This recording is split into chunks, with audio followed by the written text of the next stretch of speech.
Okay, we have major intervals and minor intervals. We also have things called augmented intervals and diminished intervals.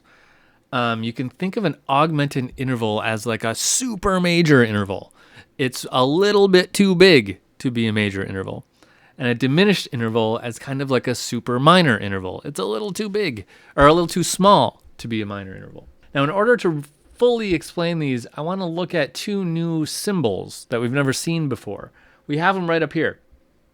That's this symbol and this symbol. Let's do this one first because it's a little easier to see. Let me put a note down here. Now we know this symbol means flat, right? And that means we go a half step down. This symbol means exactly what it looks like. It means double flat. That means 2 half steps down, a whole step down, right? So a single flat means down a half step. 2 flats means down a whole step. Now, pitch-wise, what is the difference between an A double flat and a G? Because an A double flat, let's look at our keyboard here. Okay, so here is our A right here. So a single flat puts it here.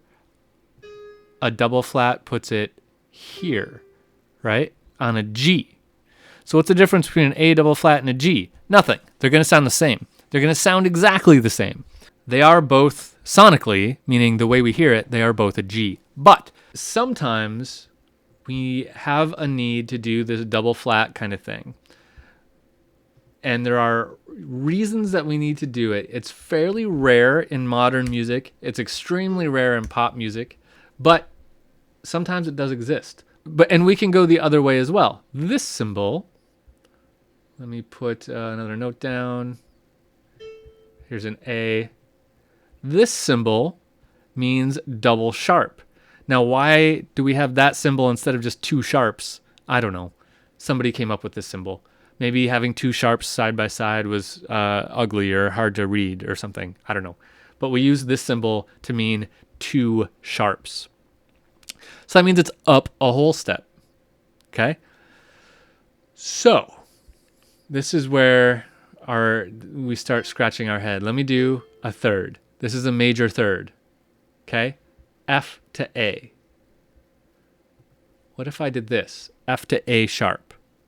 It's not in the key of F. The way I could also write that is like that. These two things are going to sound exactly the same. We'll get back to double flats and sharps in a second. Just hold on. Trust me.